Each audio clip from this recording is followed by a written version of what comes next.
Hello and welcome back to another edition of Indiepocalypse Radio. This show I increasingly take breaks from as I travel now seemingly once a month to Saturday events.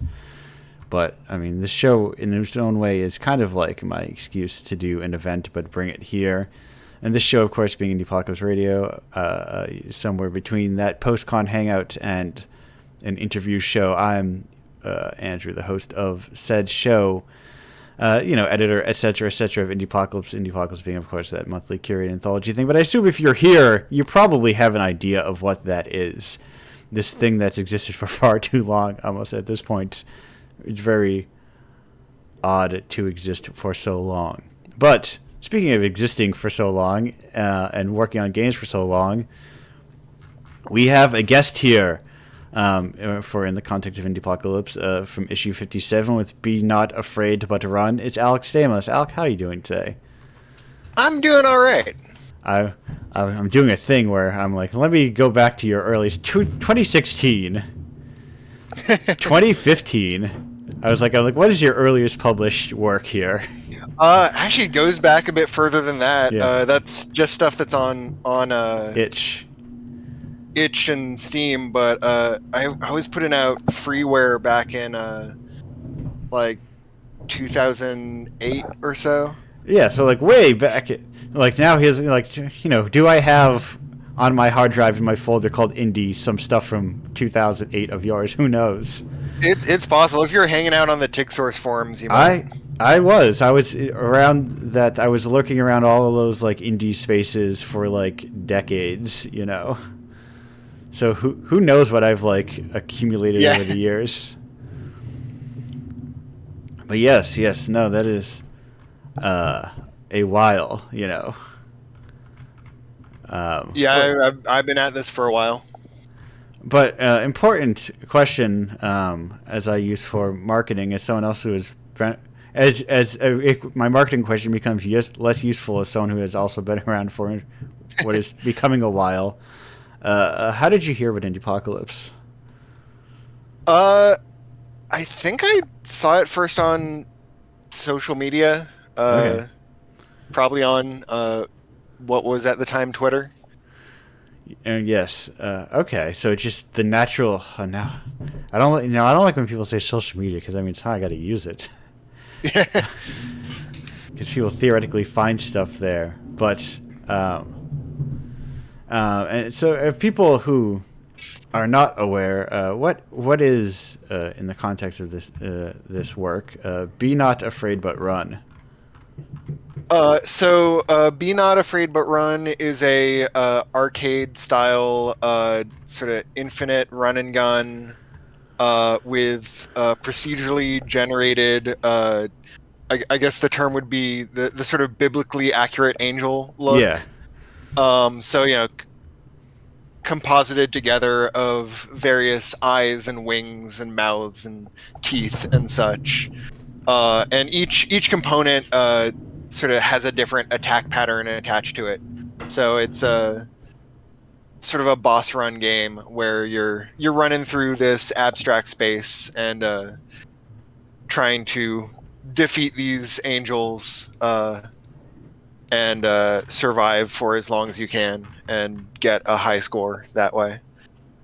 Yeah, and that is in a series, a long running, I guess, publish. What would you? I don't want to say call it publishing label. It's kind of like, what do you call how a musician will go in a lot of bands and they have different band eras. What do you call that for game developers? It's hard to say, but I guess studio kind of. I mean, I'm a solo developer, right. But I operate under the label, I guess, of Renegade Sector Games. Yes, and have been doing that for around a decade, little more than a decade, I think.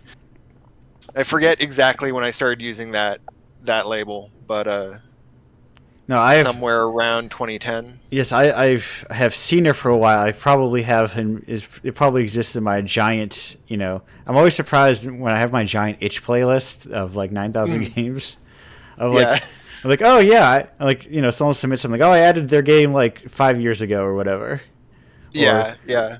or seeing people of like, oh yeah, look at this person, like, oh, this is like, who's this guy? Like, why does this name sound very familiar? It's like, oh, because they made, X breakout hit, 15 years into their game development life cycle. Yeah. Yeah. Because that is a thing that I think, people talk about that more and more now about as studios churn, of the idea of like brain drain and people leaving the industry. And I think part of that is like the unsustainability of big budget game development. Oh yeah. It's a big problem, and it's probably going to get worse before it gets better. Right, right. And especially like as like indie also goes down that path of like, oh, what if we needed $8 million, whatever, to make an indie game? Whatever, Yeah. quote unquote indie means. Yeah, I realized a number of years ago that the way the indie publishing space was going basically didn't have room for the sort of things that I was making, so Right. kind of gave up on that side of the indie space. I remember I will never stop thinking about known colloquially as a lot of different names. I think on Itch's Ouch, weird way to say that. Uh, but Chloe, Super Blizzard, the various names he goes Mm. by. I remember seeing something on Twitter of like being told to like ask for more money for publishing. Yeah, Like there's this expectation like, oh, or like, even though she makes a lot of stuff very quickly, on like smaller scales, like if you can do that and make something interesting, people are not looking for that even to give you yeah, money. you have to, or at least a few years ago, I think the things have shifted significantly in the past year or so, mostly towards you just don't get funding, period. But Yes. But which back does not back alleviate. when Yeah, go ahead. back when the indie publishing space was alive and well, you kind of had to. They were only really interested in big swing projects, and Right. you had to. Even if you could produce something cheaply and quickly, you had to either make it seem like you weren't going to do that, or expand your project so that you couldn't do that.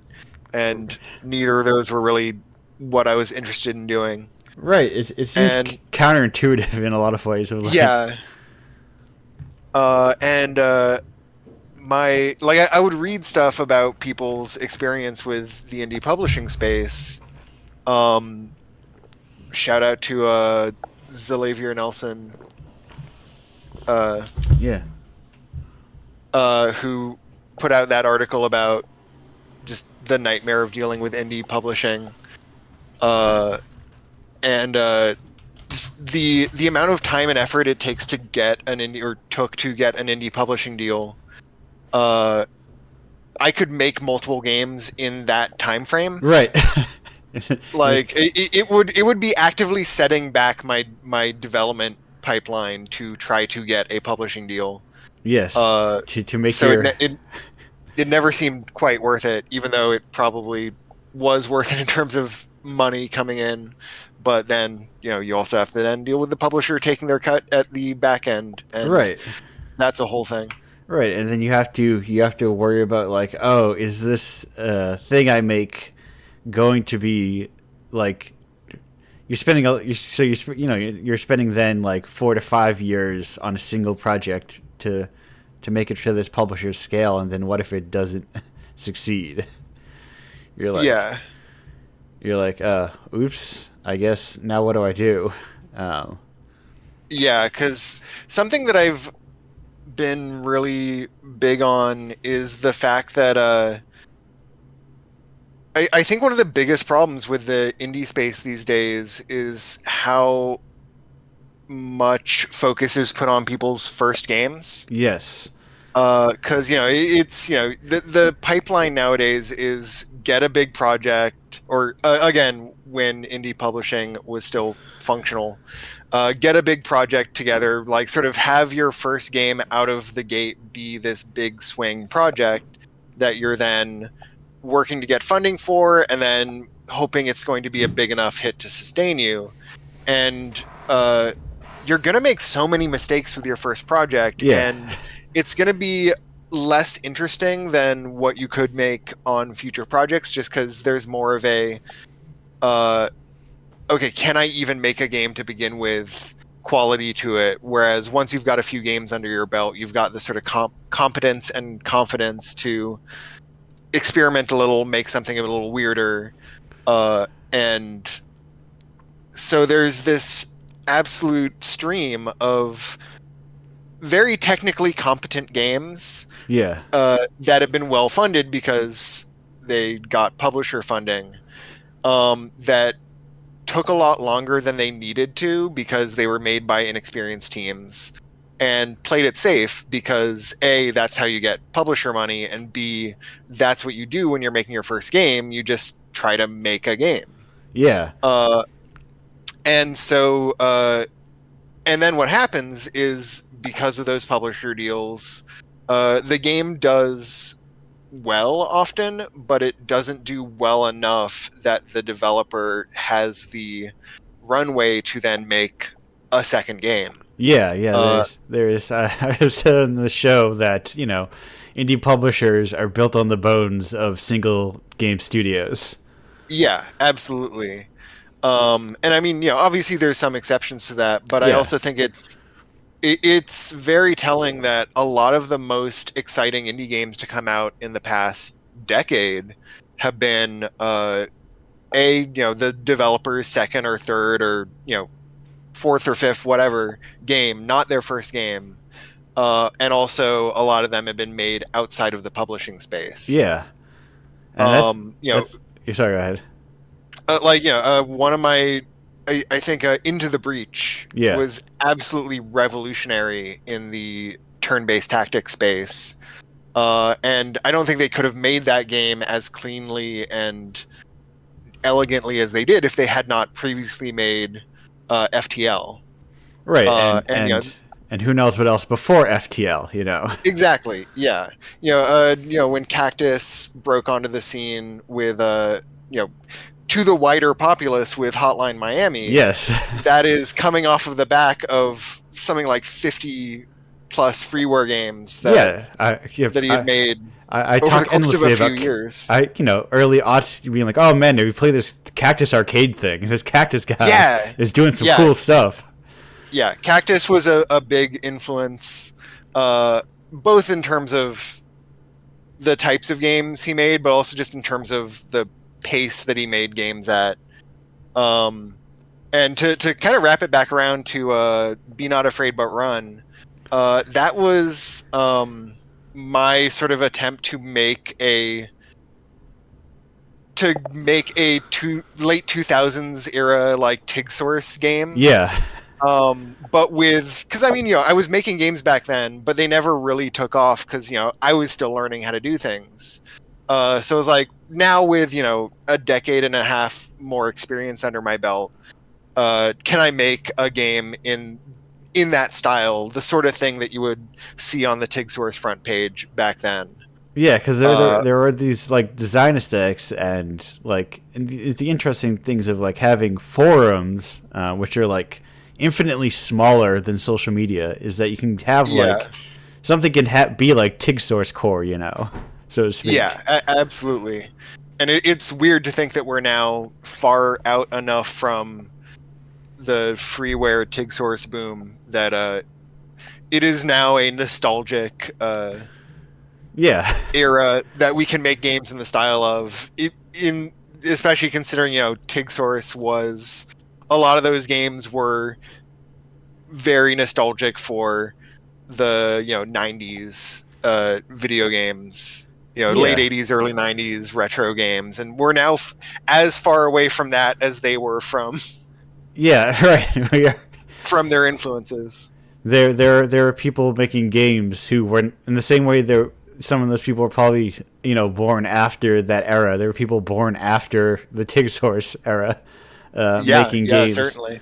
and the interesting thing is like a lot of the most long lived like developers who are still trucking out are people within like the more freeware hobbyist space, Yeah, yeah. that like stick around for so long because there's it's more it's more sustainable when you don't make money, which is a weird way to think about it. Yeah, I mean, if you are able to make games without having to worry about, putting food on the table, if you got other sources of income or Yeah, someone's, support, then, that becomes a thing that is sustainable by virtue of it being sustainable to begin with. right. By But virtue of it kind of not needing to sustain itself. yeah, but ideally people would be able to make that sort of thing and make money off of it and Yeah, build that into bigger projects, or not, build it into more of that scale of project if that's what is interesting to them. yeah. There is a whole like thriving, a small scale that can be worked in. That the thing is, it is actually thriving in games, but like just not You, in you got to know where to find it. right, just not in like uh, more mainstream, broader games culture. Like it's just people just don't talk about it as much outside Yeah, of mostly the people making it. Uh, and games are sort of kind of weird blobby thing that is it feels too much like it's like everything runs up against each other too much. Where I don't know how to fully describe it. It's all kind of occupies the same falls in the same space too often. yeah, because like if you think about the Steam store, and this is to be honest something that I like about games, but it also brings up challenges, which is that something that is made functionally with the budget of a book, like Yeah. the way I make games, like it's me and a computer and some software. So like the budget for my games is my time and the degree to which I value my time. Yeah. Occasionally I'll commission someone for a piece of art, like for my recent game collection, Tales of Lost Ages. Commissioned a friend of mine, Ben Evans, to do the cover art for that, just because I wanted some nice, pulpy, sort of paperback style cover art. Yeah. But for the most part, it's me on my computer, which is like how you write a book. You're just spending time doing something, and then you get it done. And then obviously with books, there's printing and publishing and all that. But getting the book made is a person spending time. There's not really money going out other than the cost of living Yes. while you make it. And then that's butting up with things that are made on the scale of film, where, if you want to make a movie, that costs money. Right. There's a minimum amount of money that you can make a film on if you're not just like, I mean, even if you're taking a camera out and filming nature, like a camera costs money. The equipment costs money, but usually if there's a narrative film, even like a short film is going to be, in the tens of thousands, hundreds of thousands of dollars. Right. For all the people that you're paying, the equipment that you need, the locations, all of that. And then that goes all the way up to big budget films that are millions and millions of dollars, because that's what you need to make a big budget film. So like the video game space goes all the way from writing a short story on your own at your computer to a big budget film in terms of scale of production and budget. And those are competing with Right. each other on something of an even playing field, which makes it difficult to get your small game out there, but also means that occasionally you get something like Among Us, Yeah. which certainly had a budget to it, but it was made by a small studio, and it just hit at the right time and did the right things, and was able to become a massive hit, competing with AAA games. Yeah, yeah. And that's it's something that's wild about this industry. Right, and just like that, everything just gets kind of tossed into the same bucket, Yeah, And there's like, because film has different, the proliferation of like different streaming services, but like what's the like, and Steam is kind of like you generally the catch-all, and then I guess you have Itch, but then there's not like what's the movie of games, yeah, yeah. Like if you're like, oh, I want this kind of more specific sort of thing, it doesn't have the same pre-curation kind of thing in terms of like platforms.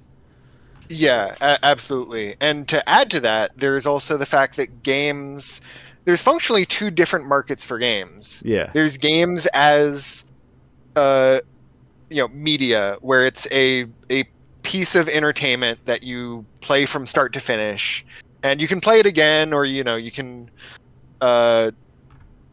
take your time with it. You can play it quickly. It could be a long game, it could be a short game, but it is a finite piece of media.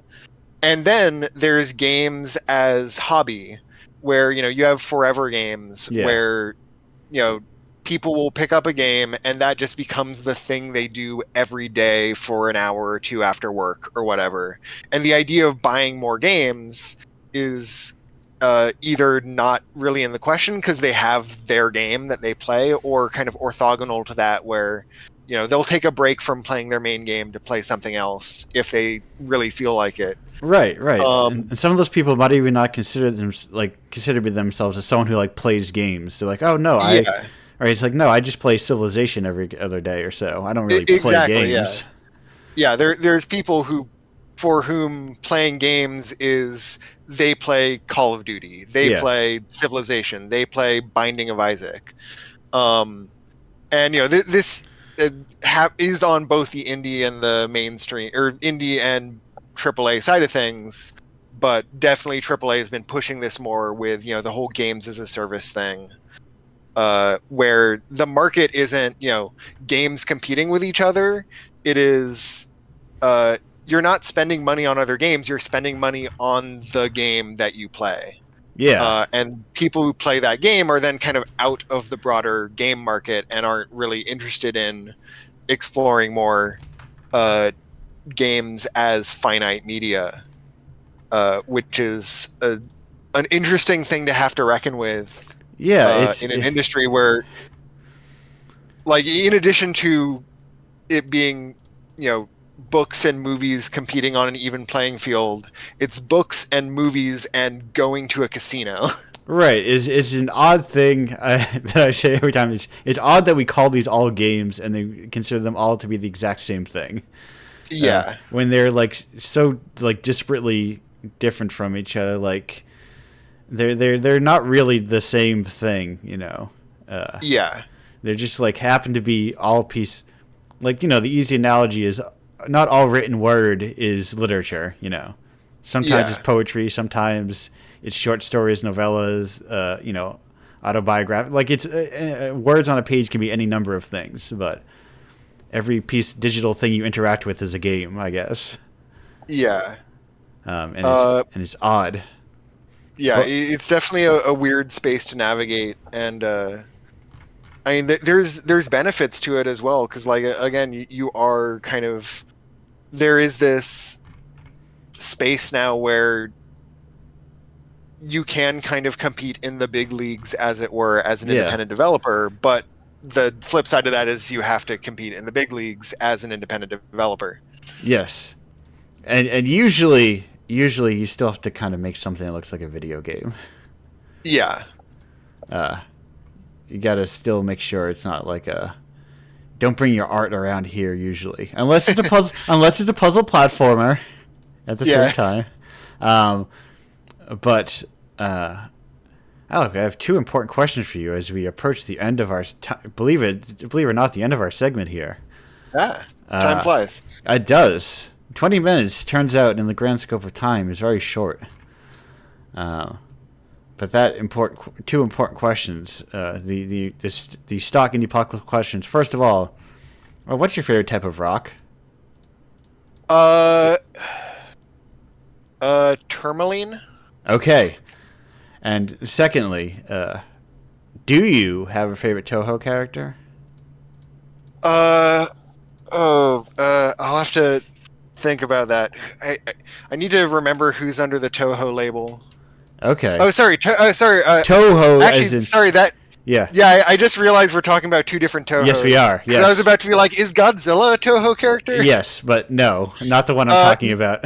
No, unfortunately, I do not have a favorite Toho character. No, that is perfectly fine and acceptable So answer. I'll give my answer as Mothra. Okay. Now, is Mothra in any bullet hells? I'm not sure. But, Alec, thank you for joining me here today. Thanks for having me. We're going to go on break, and then we'll be back in about a minute 54. Until then, see you later.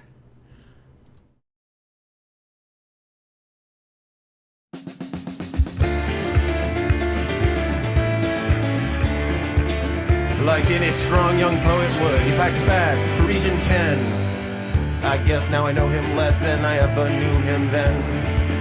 Yes, I guess I know him even less than I ever knew him then.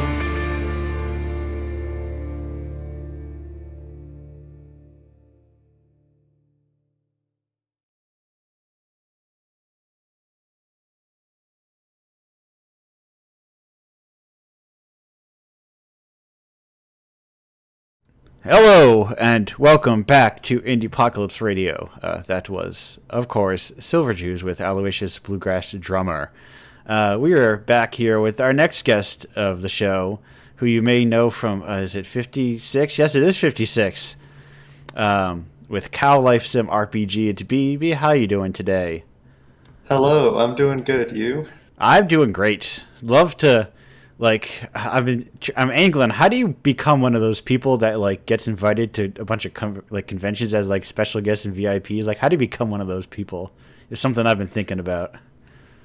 So. Oh, I got no clue. I'm sorry. I've never been invited. This is my either. first thing I've been invited to. Well, that's always distressing to hear in a lot of ways. And it's the same way that somebody sent me an email the other day of oh, thank you. I never thought anyone would pay me for the game. I'm like, ooh, that's bad because these games are good. But that is it's the curse of this kind of hobbyist space. But speaking of this hobbyist space, B, how did you find Indiepocalypse? Sadly, I'm going to have to say Twitter again. Friggin' Musk ruining how people are getting my stuff. Well, hopefully Blue Sky will. No. You got to get on David. I looked up David social. It seems like the exact thing I would want if I did not use, if I was the person who actually wanted to use social media, which I am not. Gotcha, yeah. Never want to use it. But is it just a forum basically, or what's going on there? It's the main feed is kind of like Twitter, but it's small enough that you see every post. Yeah. And then there's also a chat room and a cat you can pet. Okay. Now so it's more of a space that I want to be in than a giant algorithm void. Yeah, my dream is a space that is 2 to 5 people. Thus, spaces like this. Yeah. It is the idea of I've given myself up to never keeping track. When everyone really started using Blue Sky, I'm never actually going to keep track of my feed at all. So I'm going to follow people in the same way I would accept a business card. In that, I follow you and it kind of puts you in a space of my brain that maybe I will remember you. Should it come up later? Yeah, I made a Blue Sky, but I'm never posting there. That's the life, to never post.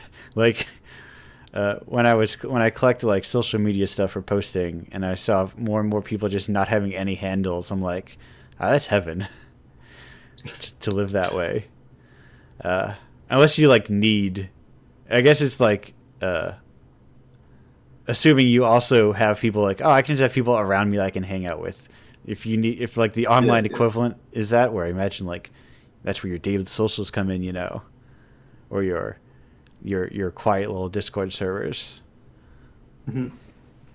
But speaking of life, cow life, if people are unfamiliar, how would you describe Cow Life Sim RPG? Okay. Cow Life Sim RPG is like a sandbox open RPG. It's kind of pulling some stuff from MMOs, but it's Yeah. a single player game. And you mainly just like explore around and level up your skills, and your skills are stuff like drinking juice or burning things. Yes. No, it is. We were talking, in the first segment, you talk about TIG source core, and there's something about like the menus, like the extent of like drop down menus that come up, is Okay. like it feels, and I say this complimentary, born of a different era of game design. Oh yeah. I don't know. I'm like kind of in that era. I've never heard of TIG source before today. Oh, I it was was just just nothing but a forum. It's just a forum. Okay. It's kind of like in the same way I'm sure old punkers talk about CBGB. They talk positively about TIG source. I'm like, I remember when I was there and I saw Derek Yu posting early versions of Spelunky. Ooh. Or whatever that kind of thing is. But yeah, no, it is. And it's also a game I feel like I've been like, there's a lot of games I'm just like aware of in my periphery, for a while. And then people submit, I'm like, yes, an excuse to play it. Oh yeah, I saw you added it to To your big massive list. Yes. It's like, I gotta submit this once it's a little more done. Yeah, and that I've actually in this last week or so, I've actually been playing some of the games on that list. Oh. It turns out sometimes you don't have a lot of time, Mm-hmm. when you work a job and then you work a second job, which is playing games. That then games that are just games you otherwise play you're like so tired. Uh-huh. But there are a lot of people. But then, like, yeah, the itch recommendation. So that had to have come from someone's recommendations, or like ratings. But I like to keep like very aware of people's stuff. Very looking through the comments. I'm like, oh yeah, you can like when you can pick out someone who looks like a developer in the comments. And then I'll check out their page and like, what are they doing?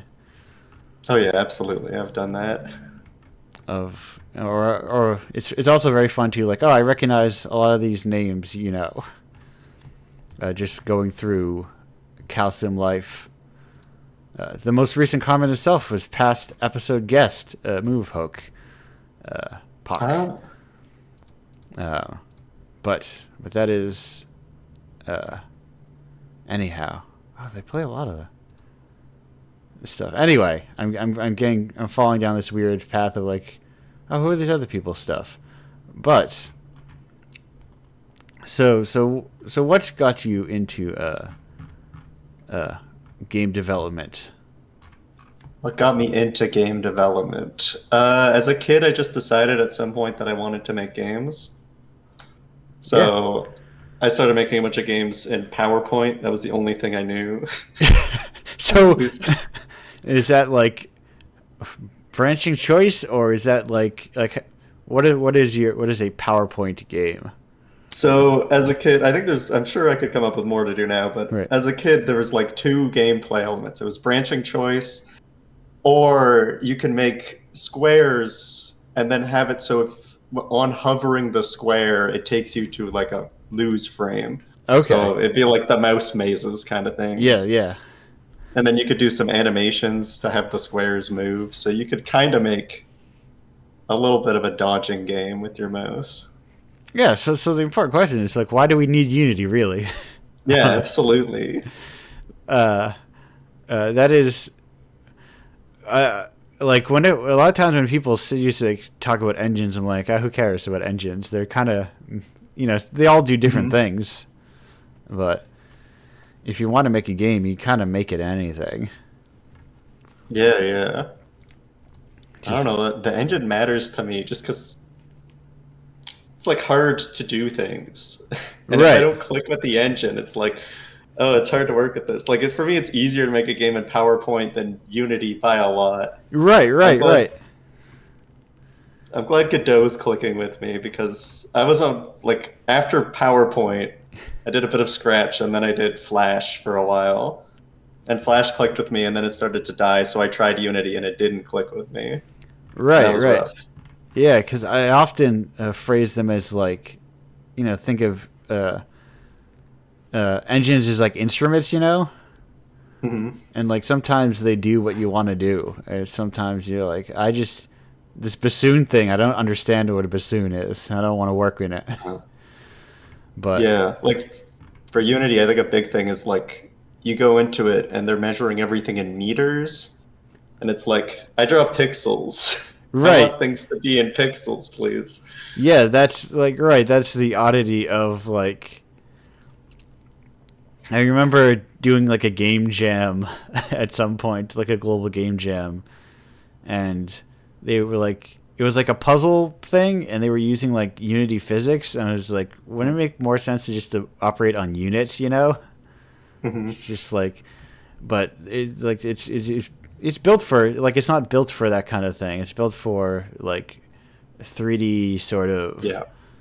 physicsy sort of stuff, and not like, no, I don't want this guy to move. I want to do like, I'm just gonna recreate the calculation for gravity in pixels real quick, Yeah, absolutely. because you know how much that's gonna I know what gravity is. Yeah, I forgot Unity was like the 3D thing. Yeah, It's like when yeah. people are on Flash, it's like, oh, now you can make a 3D game in Unity. And that's why Yeah, people were starting to pick it up. right, right, and you could publish to web a lot early in the early Yeah. days, and now a lot of them are just like, I think I was clicking on one of your games, and your game, yeah, no, it was Adobe Flash. That's why I'm so used to seeing like the like Unity is dead, Unity Web is dead link on when I click on games sometimes, Mhm.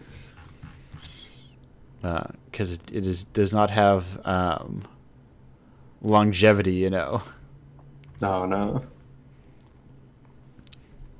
but it has a lot of like game, a lot of it was easy at the time. You could just plop out a thing and it went to web, and then people could play it immediately. Yeah, absolutely. But more and more, like, there's like, oh well, you lose that when. Now, does Godot like save well on web? Like, does it save? Uh, See, so a problem I ran into with Godot is, I think this got fixed. I don't know how it got fixed, but I used to run into the problem where if I ever updated my Godot game on itch, all saves would be lost no matter what. But I think Right. Cal Sim doesn't do that. So Okay. I don't know what changed. right, right. That's what I was thinking. Like, wait a minute, this is a long game for browsers. Yeah, yeah. Unless you just leave your browser window open and never close it and never refresh it. Mhm, Which you theoretically could do. I feel like I had done that for times for if I was playing like an especially long RPG on Newgrounds or something. yeah, yeah, for sure. And the ambition of now have you? I said because I assume Newgrounds takes any kind of web insert. Have you published things on other like alternative like a Newgrounds? Yeah, I haven't put Cali Sim on Newgrounds, I don't think, but I put my previous stuff on there, Yeah, and I liked Newgrounds. You were talking about Steam and like competing on an even footing with like the big games. I was thinking of one thing I liked about Newgrounds that's not on Steam is they have of course, their top best games of the week and like best games of the month and all yeah, that, and then they also have their front page, which is like a dozen games that are just picked by a person. Like a person picked these games to be on the front page for a while. yeah, So like when I was in like high school, I got a game on the front page of Newgrounds. It didn't like do good, didn't get good ratings. I think it was like the fourth best game of the day. But I don't know, some mod or something just picked it to be on the front page. So I actually got a bit of a spotlight. yeah, and And that like that doesn't happen on Steam. It's just an algorithm. So right. yeah, that's something I miss. And algorithms are kind of like uninteresting, you know. It's kind of Uh, it kind of leads you towards just like sludge, yep. because it is like what is the most like average kind of thing you can get basically, or what hit off this week. Yeah, it's really that. Like Steam is the discovery queue, and if it sounds like something, it's called your discovery queue. It sounds Yeah. like they want you to discover stuff. And if I go to it now, they're like, "You should play COD." And then they blatantly say, "We're recommending this to you because it's popular." And it's Right. like, this isn't useful. Yeah, that like. Well, what is in my Steam? When was the last time I opened Steam? What is in my discovery queue? Where even is this thing? You gotta scroll down a bit now. I found it. Okay, you're right. I do like Dragon Quest. You're right. You got that right, Steam. I do enjoy Dragon Quest. Okay. I don't know. I don't know what web phishing is. I'm not going to learn. But yeah, that is like. You're right. This seems like very much like. Here are the popular things, you know. Yeah. And is like weird that I had a game that was very much clearly like marked an adult game, which is also very weird because I don't think I've purchased any unless just some stuff got retroactively tagged from like bundles, like straight adult content, and then I had to do an age gate after that. Oh, if there it is, Call of Duty Black Ops 6, a game I've never played a single Call of Duty in my life. Yeah, it's not an interesting, and I think like actual queues or actual like curated feeds are like far more interesting. Yeah, absolutely. Like I would love to. My favorite channel for this kind of thing is like the way Criterion does it. Like they do a lot of like themed, like this month is whatever like film noir or something. So they'll have a lot of like different themed channel like themed movies, and it's a very like curatorial focused. But they're also like extremely like in their lane, knowing what they want to do, and not quite the same like storefront sort of thing, but yeah, absolutely. There is like a lot of space for like itch and like Newgrounds and these sort of like, I guess itch also is the sort of problem where it's also a storefront ostensibly. Yeah. And I think that's why someone making their like one of their earliest games as like a youth can wind up on the page of Newgrounds. Itch is like you need. I don't know how you get view. Well, you can release a game on Itch and like nobody plays it, and it's like you don't know why. Right, and their search is also very bad. Yeah. Like you kind of need to search the exact title you're looking for. If you want to find anything. I know like what's it called? Like ratings help, and I think videos are like the main thing that helps. That's why Okay. it's constantly like horror games are up at the top all the time Ah. because they're a lot of people make videos of them.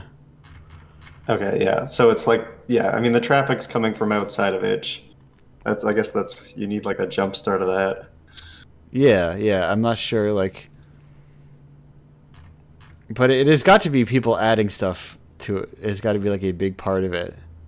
And then of course they have like their handpicked section as well, Yeah. Yeah. which is featured. But that is, you know, as you can imagine, I'm like that's a little too down the middle, a little too straightforward, you know, for all the really wild stuff that's being made on itch, you know. Mm-hmm. It's like it's not really it's weird to say it's not really like showing off its strength, which is like a lot of people making very like alternative experimental work constantly, Uh-huh. and then you know, forwarding most of the stuff that's just kind of like video games. Oh yeah. Yeah. These are looking now. They're video games. Yeah. That's true. And good video games. Funny if like I like video Uh-huh. games. Don't let anyone tell you that I don't Oh, like yeah. video games. But you know, that's like, you know, I want the platformers like, yeah, okay, I want the cool stuff. I want the experimental stuff, like, and then like that's what they're focused on. I want that site to exist more, you know. Oh yeah.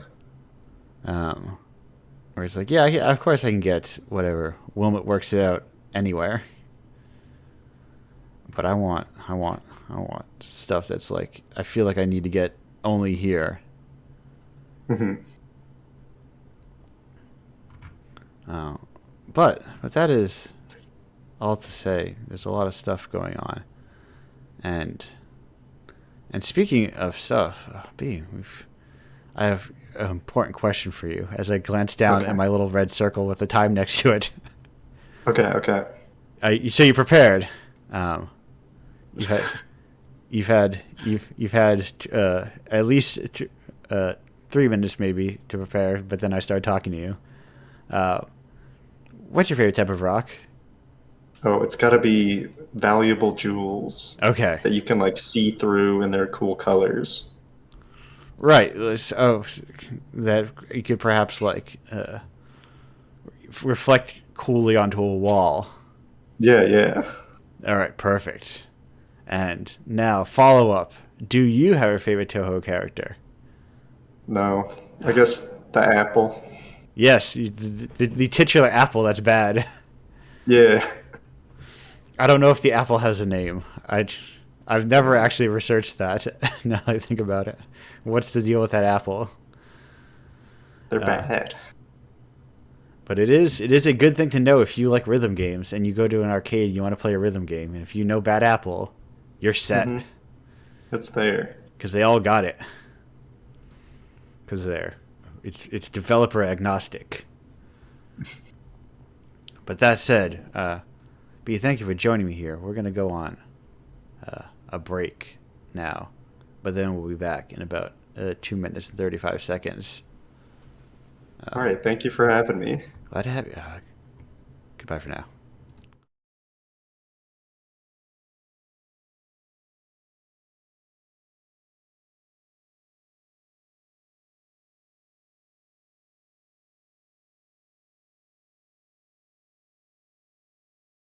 Hello, welcome back to Indiepocalypse Radio. That was Drinking Boys and Girls Choir with Secret Revenge. We are back with the whole crew. We were talking mildly about local scenes. So I think about local scenes a lot, and how they're kind of like very important. I think just for arts in general, to have sort of like or the online equivalent of a local scene, which is sometimes like a smaller Discord or a forum or perhaps a David Social style thing, you know, which is a more like tight knit thing, which allows people to like bounce off of each other and kind of develop a more cohesive, not sound, whatever the game equivalent of sound is. But we're back here. Kyle, I guess. Yeah, we're back here with Alec and B, our two guests. Hello. Yo. Hello. We are just hanging out, and I'm gonna close this page, these pages I was on as I was looking through things on itch. So occasional important question that I have to ask on this show, the secret third Indiepocalypse question, which is, we know him. He's the eternal presence within games, hangs around, jumps around, and does his whole deal. What's your relationship to Mario? If you have It's one. complicated. Mario, Super Mario Bros. Was probably one of the first like video games I ever played. Before I even had any sort of game console, there was a Super Mario Bros. Arcade cabinet at the place where I got my haircut. Like those verses or play action 10s, is that what they call it? I never had one. I never saw one. Yeah, I don't remember. I just remember that there was Super Mario Bros. And it was enough that when eventually I got my first Game Boy, this is gonna date me, but I think you dated yourself already plenty of time. We're saying, Yeah. I've been making games for 15 years. Yeah. But when I got my first Game Boy, I asked my parents for Mario. Yeah. Which I guess in this case would have been Super Mario Land 2. Okay. But this was you know that thing, the sort of the trope of like the parents go to the electronics store, the game store. Yeah. And like their kid asks them for a specific thing, but then they get distracted at the last minute by someone else saying like, "Oh no, this is the cool thing," and then they bring home like the wrong game. Yeah. That actually happened, but that game was Pokemon, Okay. so it actually worked out. Yeah, I was gonna say, what was the aspirational game? Was it Mario?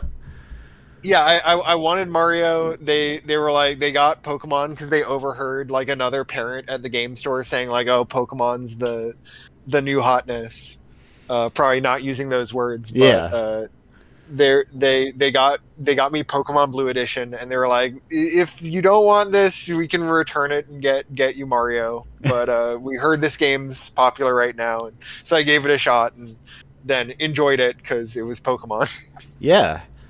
It's a weird thing. I have the luxury of knowing someone else, and we had a blue and a red at ready access. Yeah, and I mean, definitely shortly after I got it, it blew up at my school. So, plenty of people were also playing. I played one of those recently. I was playing Fire Red recently. And also I'm like, oh yeah, these are very much for kids. You can just kind of jam your way through there pretty easily. Yeah. But it is like an interesting to a lot of like. There's also a lot of ideas going on in there. Like a lot of RPG ideas are floating around in there in a very accessible kind of way. Oh yeah, it's weird to think about because it is an 8-bit JRPG that for most people who played it back in the day, it was their first JRPG, so you don't really think of it in context. Yeah.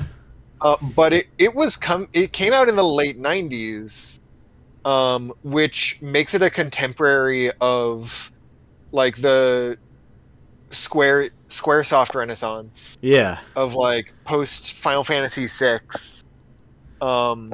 Actually, I think I looked this up in Pokemon Blue came out. Let me look this up so I know I'm not making things up. But the original, yeah, they originally came out in '96 in Japan. Yeah. which puts them right in that period between Final Fantasy 6 and 7 in terms of just the overall JRPG space. Yeah, which is a almost wild thing to compare it to, like, and granted, that different console powers, but like, just sort of like, it Yeah, is like yeah. Go ahead. like aesthetically, it's an 8-bit JRPG, but design wise, it's coming out of that space of sort of experimentation that comes with experience of having made JRPGs for a decade now, of the post Final Fantasy VI era, of things like Front Mission and Chrono Trigger, Yeah. and the that era of Dragon Quest, and ultimately Final Fantasy VII, of it's very thoughtfully designed and experimental in certain ways that it make it a product of its time more than a product of being a quote unquote 8-bit JRPG. Yeah, and it is also weird to see, like, when you think about origin points of things, because it is like it's an origin point of for a lot of people, of this like monster collecting genre, which is like rampant now. Yeah, although it was predated by Shin Megami Tensei. Yeah, and I think some of the Dragon Quest, Dragon Quest 5, I believe. I forget which numbered one has like monster recruiting in it. Yeah, I think it was 5, but I could be wrong about that. Yeah, I haven't played as many Dragon Quest games as I would like to. I've played, I think, all of them for the most part. Oh wow! Aside from like the newest one, I think I've played the newest one and 7. I think are the only 2 I have not played. I went. I think those might be the 2 modern Dragon Quest games I have played. Oh, perfect! The PlayStation one and. I played the DS port of 7. Okay. Or the 3DS port of 7, and then 11 on the Switch probably. Yeah, so those we are inverses. We are. Yeah. Although I never finished 7 because that's like a 100-hour game. Yeah, I think that is classically one of those, like, oh yeah, this is like their, or whatever, their opus or whatever for a while. Yeah. But it is an interesting. I think it's also like a very cool kind of. It's cooler than it leads, like its reputation might precede it to be. Yeah, it's got such a designerly quality to it, both in terms of like the very iconic art of Toriyama, Yeah. but also just the game design happening behind the scenes in those games. It's just very pure math, very very clean numbers, all of that. But they've also got interesting little like stuff going on, and anyway, there's Dragon Quest is cool. Yeah. If you play the first game, folks, you get to the last boss. The last boss is so big, he steps on the UI, and it's just a cool thing, like of like scope, And there's like there's so much like, oh right, games can be very cool, which is Yeah.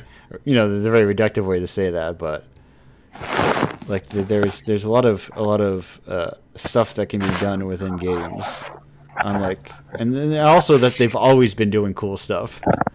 Oh yeah. I mean, it's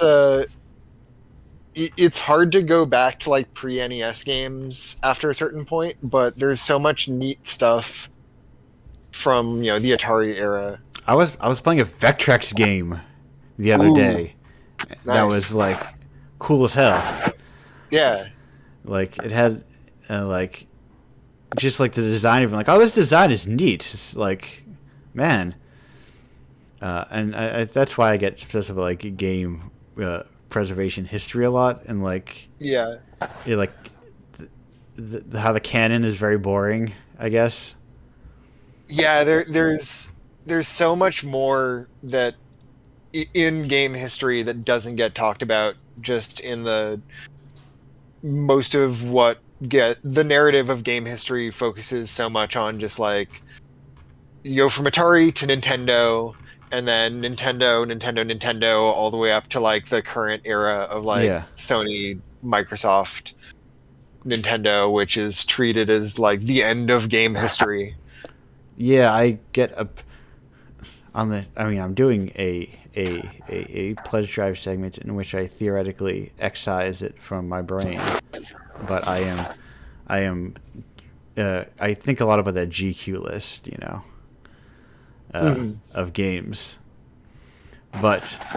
and it is in how it is like extremely like straight down, like very commercial, very,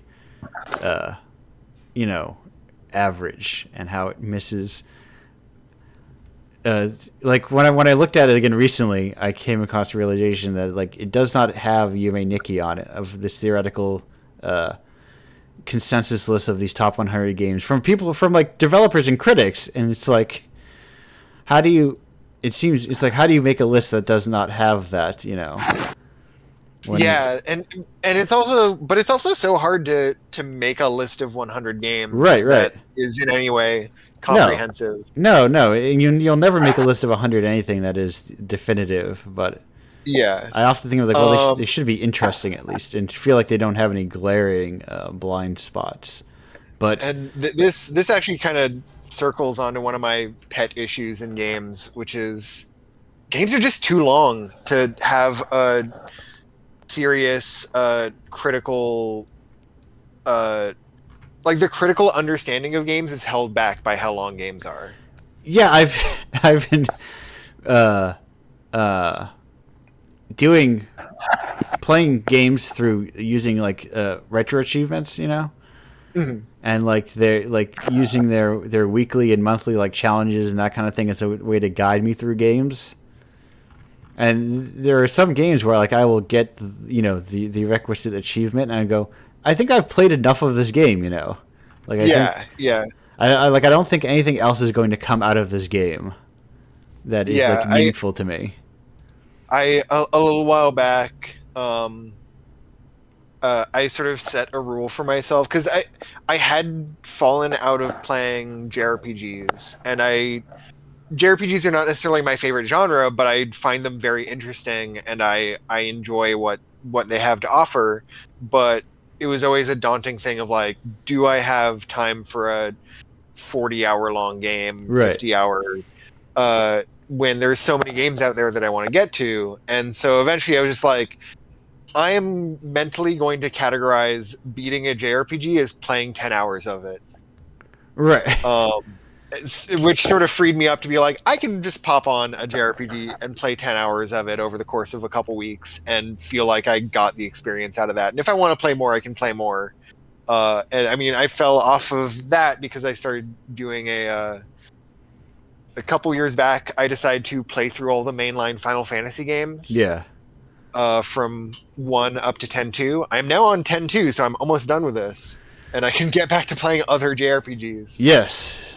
But yeah, it's really hard to have any sort of critical overview of games as a medium, because like if you think about film, Yeah. Obviously a list of 100, the 100 best films is not going to be at all comprehensive, but you could make a decent starter pack of like, watch these 100 films and you have a broad understanding about the film medium, at least the Hollywood film industry, throughout the ages, and like what the different movements and moments were.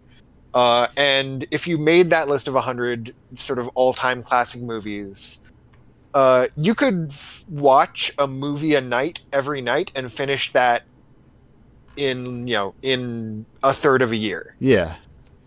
And you would be able to rightfully call yourself a film buff at the very least at the end of that 100 days of watching movies.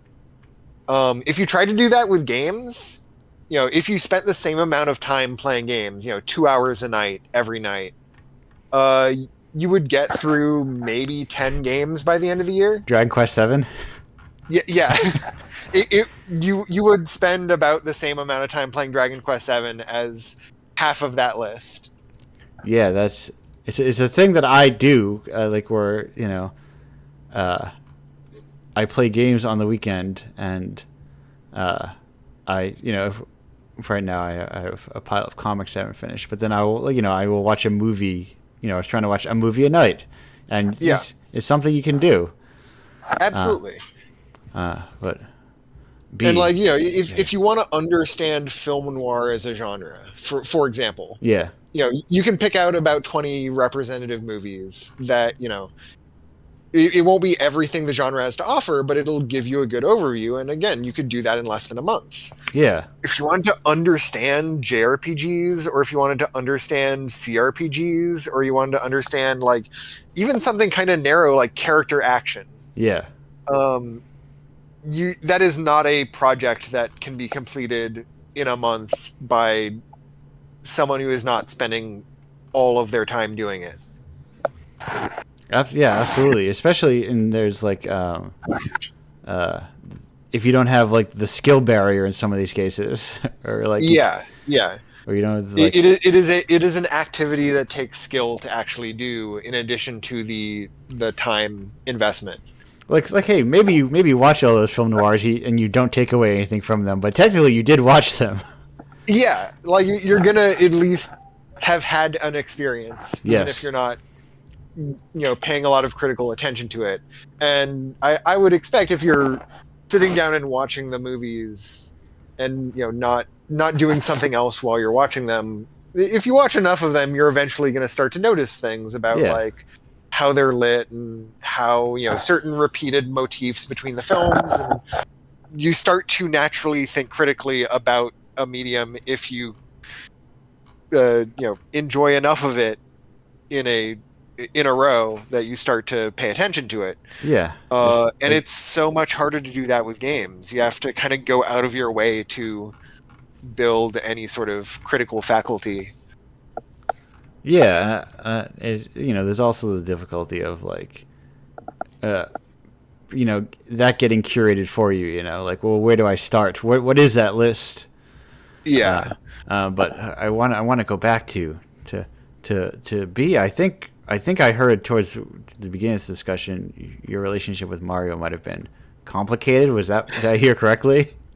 That was mostly a joke, but yeah, I started with Mario on the N64. Okay.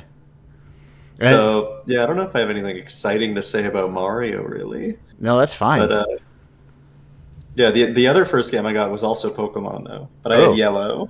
Okay, which is... And you were mentioning how that game's designed for kids, Pokemon. Yeah.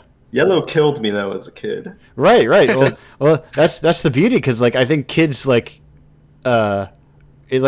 similar. Like I've gotten back to games that I struggled with as a child, and then breezed through as an adult, and go, because it's like at a good difficulty level for a kid, I have no idea how good I was at games as a kid, because I go back and I play games I know I played as a kid now. Yeah. And it's like I never finished Yellow. Yellow killed me, but I finished Donkey Kong 64. If you played wow. that. Yeah. And I'm like, how did I do that?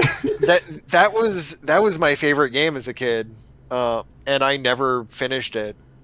Yeah, I never got past like the child section of Ocarina of Time, and I never beat Mario. But I did that one somehow. I don't know how. You have to 1cc the original Donkey Kong in order to beat Donkey Kong 64. Yeah. I think that was the moment where I gave up on beating that game as a kid, of just having to beat the original arcade Donkey Kong without dying. Mm-hmm. And I was just like, I don't think I am capable of this. I am not going to bother trying to finish this game. And it's cruel. Like, I think they don't tell you about that until you get to the end of the game and there's just a wall that says to fight the final boss, you got to go back.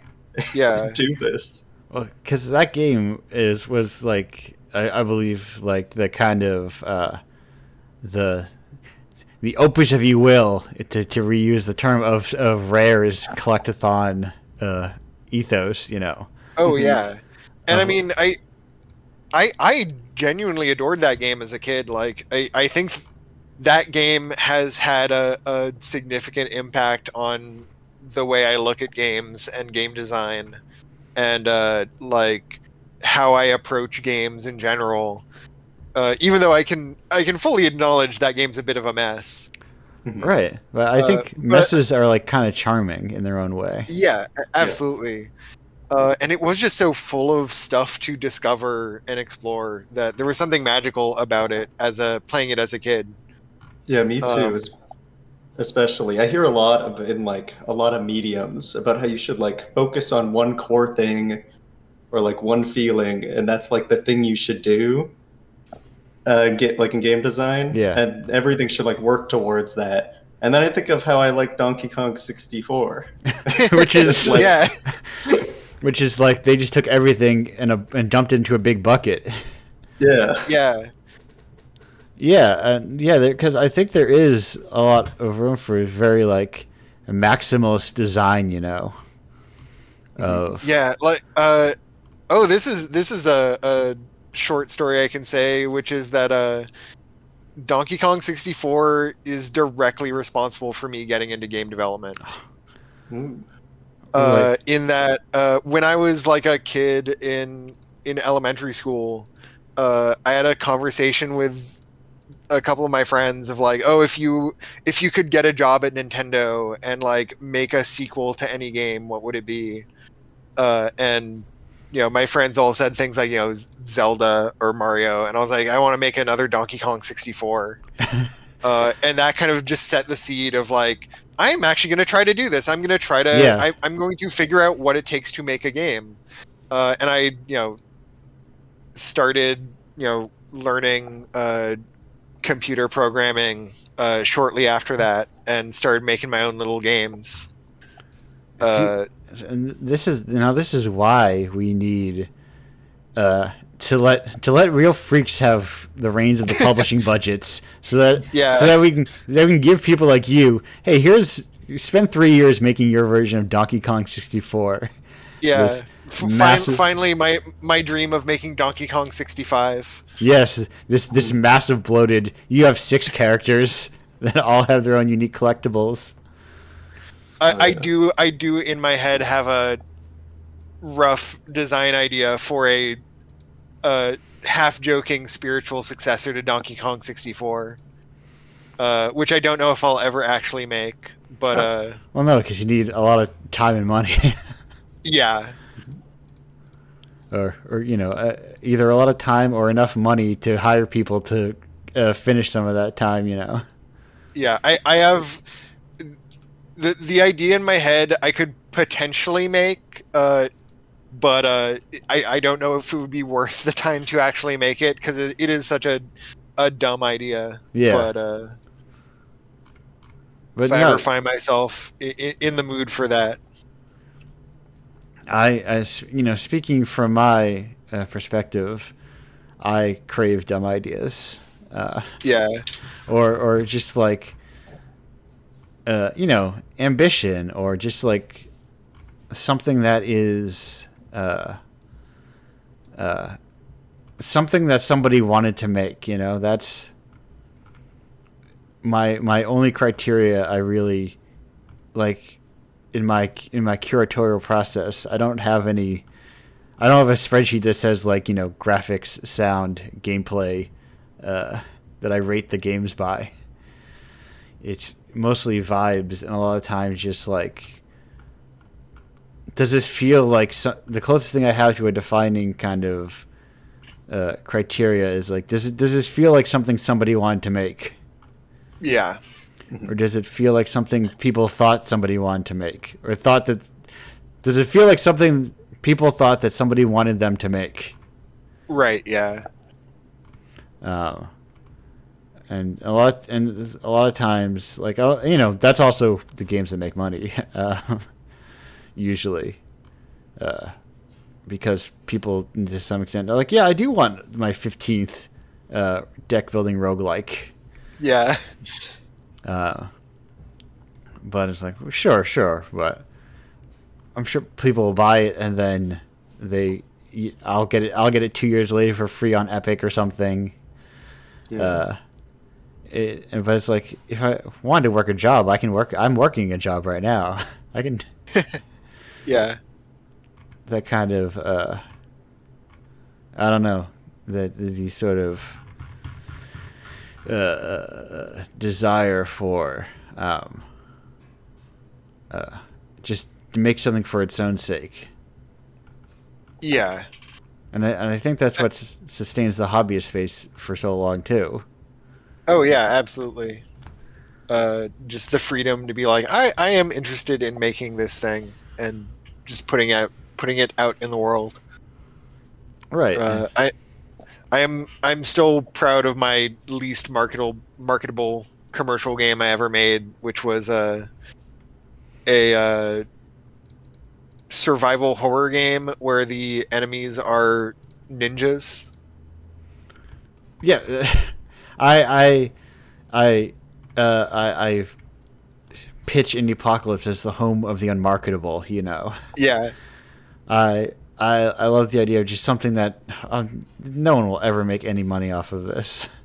It is maybe it's too weird, it's too mean, it's too like aggressive, too niche, too obscure, too obtuse. Whatever it is, like whatever the rough edges that make it hard to appeal to a mass market is kind of what I'm drawn to in a lot of ways. Yeah. And like, a lot of the games I make, I have, there are definitely things that I made, but like the influences and the design ideas and the elements that led to me making those games were kind of just lying around.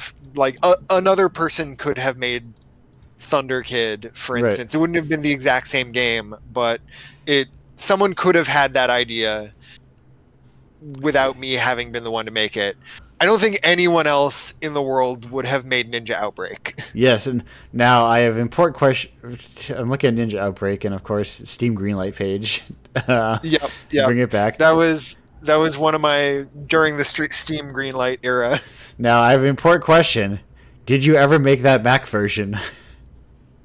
For Ninja Outbreak? Yes, it says on here Mac version coming soon. Ellipses. I actually don't remember. It's not listed as one of the platforms, but you may have just never added that on the.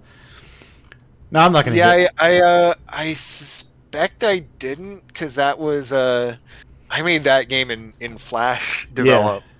Yeah. No, I just enjoy these kind of like old remnants of like itch pages, and a lot of times you can click through, like, when I look through old games, which I often do towards the beginning of the month to like play them and invite people, I'll see like a lot of like blurbs from websites that no longer exist. Yeah. Of like, all this nice stuff that was said about these games, and they all go to dead links or just like gambling, like those kind of like domain parked pages that link to gambling or whatever.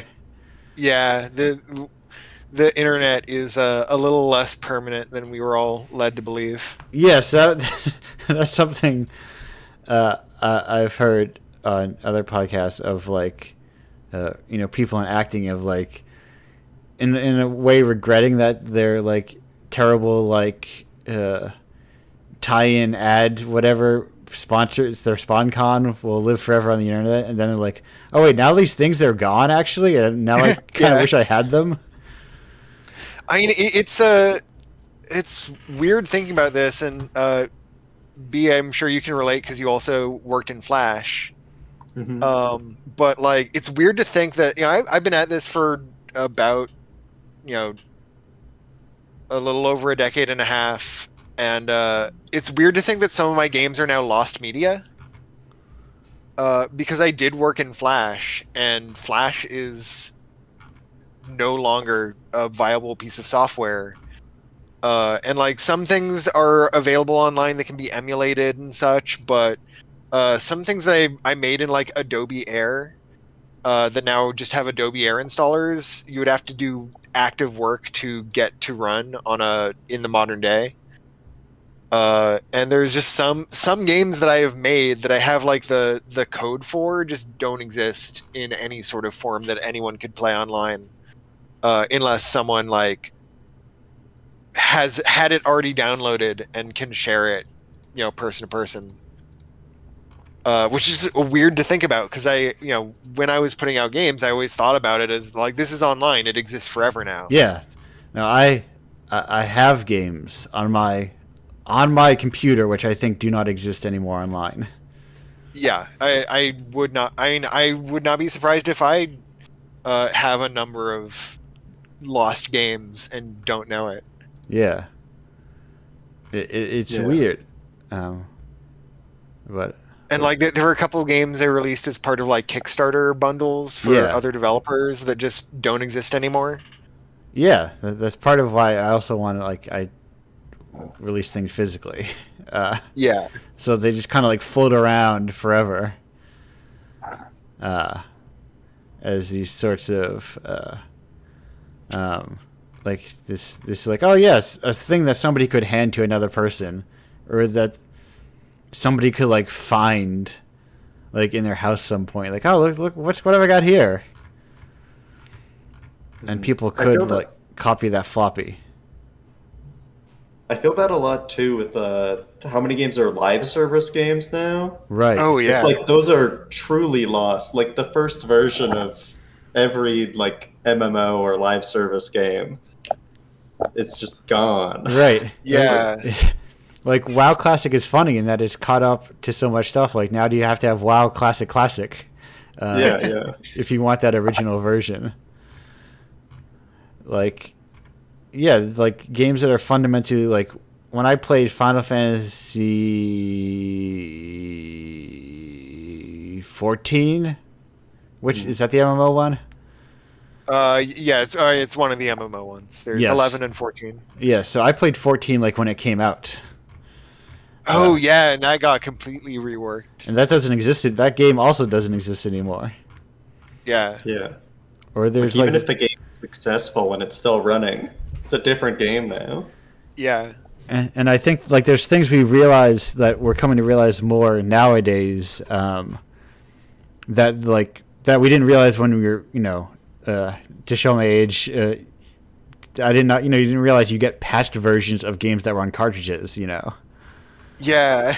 Like that there were revisions, when I was playing through, the English version of Link to the Past, because I'd played someone like the randomizer, I was trying to do glitches that do not exist in that English version of Link to the Past because it's been patched since then. So it's like, oh yeah, there is this 1.0 version of this game that you can do a lot of different things in that you cannot do in whatever version, like the American releases. And there's there's a lot of little things like that are just sort of like different versions that exist, all like floating around. And that's not even to talk about like homebrew or like ROM hacking, Yeah. which is this whole other like massive like avenue of game design, Yeah. which is even like, I think about like StarCraft, and we have in a lot of ways tower defenses and MOBAs thanks to StarCraft Brood War. Yeah. Yeah. Like the in addition to the mainstream game industry and the indie scene and the extra indie scene, there's the entire modding space and Right. like you said, the ROM hacking space, and there's so many interesting nooks and crannies in the games medium, which again, there's just not enough time in the world to explore all of. Right. Like I was playing Retro Achievement. I was playing Dynasty Warriors 4, and I was like, all right, Dynasty Warriors is Dota. Like I think there's like that I'm pretty like, if I know the lineage correctly, I think Dota comes from Dota, which comes from Aeon of Strife, which comes from, I think, like basically trying to make a Dynasty Warriors game within StarCraft. Oh wow, I didn't realize that link, but that's really interesting. And if you think I think about it them was structurally, Warcraft, they're... but Oh, sorry, what was that? yeah. I think it was Warcraft, but yeah. Right. Well, Maybe. there were like there are games similar have that similar design hero aesthetic within StarCraft. Okay. But then like Warcraft makes the proper version. Like that's like, oh, you actually have a hero that levels up and gets gear and everything. It's a more like that's like the more logical starting point rather than like the starting making a universe so you can make an apple pie kind of thing. Mm-hmm. Like, No, I've never heard of the StarCraft modding community. Like I thought, in my brain, it just started with Warcraft. I was baked within the StarCraft like use map settings was like the terminology for it, because that's like you would play like ladder or other games where you just like use map settings, so there were a lot of like custom games within there, and there's a lot of like I would love to do if I hosted a game jam ever, it would be like people recreating StarCraft use map setting games, because there's a lot of like weird, interesting designs in there too. There's really cool Dragon Ball Z games in StarCraft. Like, so if you're familiar with how familiar are you with Dragon Ball Z, both of you? I've only watched Dragon Ball. I haven't watched Z. Okay. I haven't watched it. I only know it from like mods and Roblox Dragon Ball Z games. The conceptual platonic idea of a Goku. But to use an example, so I've probably told this story on the show, but I'm going to keep telling because I like it. I think it's a cool game. So the Frieza saga, for a large portion of that, Goku is like on a spaceship going to planet Namek. So like the way it breaks out the game is like different slots for different characters. So there's which is a whole other interesting thing of like people wanting to get X slot so they get to be X character, but it plays out like the narrative of the game or of the arc. So like if if Krillin fights whatever these Ginyu Force members first, that is the first challenge, and like Goku is in like this like training chamber training the entire time, and so plenty of times like the Goku player doesn't get to play the game at all because they never get to their segment. Because like whoever's playing Krillin or whoever will die because they didn't macro well or they micro well enough or something, and they'll die. And the Goku guy is just like, oh, I shot defenseless SCVs for like 20 minutes and then they died. But it's very devoted to like the structure of the narrative, and it creates these weird asynchronous multiplayer games. There's a lot of cool stuff in there, basically. I think like, but I think that's also why the hobbyist space is often very cool, because you're not making any money off the StarCraft maps, Yeah. In the same way that like a lot of times people working in the hobbyist space are like, maybe they'll make a little like a buck here or there, or like even if it was more like other hobbyist spaces where you would go to like events occasionally, it's not like you make a lot of money at those things. And it's mostly just like, oh, I made this cool thing, I want other people to try it out, and maybe I'll make a little money on the side. So you get tons of interesting design when people do not have to make money. Yeah. Because you don't have to worry about like, will this make me back if I'm going to spend 5 years on this game? Will this pay back, my mortgage that I had to take out, or all these loans, or will it be able to sustain me in the time that it takes me to make the next game? Yeah. Which is hard and unsustainable, honestly. I think for a lot of people.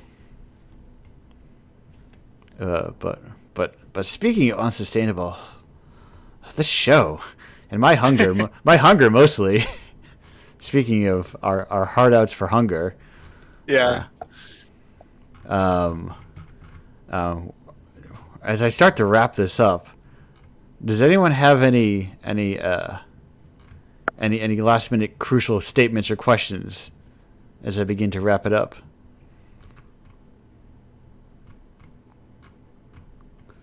No, I'm fine. Perfect. That aids greatly in the whole wrapping it up of it all. Yeah, I too am hungry. Yeah. I'm getting that, that feeling in your mouth where it's like, there needs to be food in here. I don't know what you're doing, buddy. Yeah. But, so as you've got to wrap up, B, if people are looking for your stuff, where can they find it? Where can they find it? Yeah. So if you go on itch, you look up Cow Life Sim or Pajama Pea, you'll find me there. Perfect. I'm streaming my game dev too on Twitch. Yes, I was looking at a little bit of that. Okay.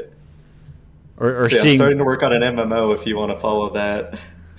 Yeah. See Well, how that you've done all the practice work of. Oh yeah, absolutely. Doing it with one person. Now, how do you put other people in there? Yeah, working on that. Perfect. No, yes, and Alec, where can people find your work if you're looking to have them find it? I am Renegade Sector Games, or Renegade Sector in most places. My itch page is malik2b.itch.io. Okay, that's what it is. Yeah, I was like, what is male C2B? Yeah, it's a username that I decided on when I was literally in elementary school. And, Yeah. And every time it came to change it to something else, I was just like, I can't think of anything. So yes. I kept it forward. Finally, on Blue Sky, I'm now just Renegade Sector, which then made it harder for people to find me who were going over from Twitter. Right. That's why I've kept my nonsense name across all platforms. Yeah, I've been... Every time I make a platform change, I'm like, should I finally stop using this? And I finally did at probably the worst, the least convenient time to do that. But yeah, I'm Malik2B on itch. I'm Renegade Sector on Steam. And I'm Renegade Sector on Blue Sky. For what it's worth, I have never looked at my follower count on Blue Sky, and I think I never will. Not interested. And I think, hey, you know what? You gotta wait for the dust to settle. Right now, everyone's chasing followers as hard as they can, and that just means you're like, people are getting followers for the sake of followers, which I think is less useful than people who actually care about the work. I've currently got like a fraction of the followers that I had on Twitter over on Blue Sky, but my posts are doing better there. So yes, yeah, and I've always had very outsized.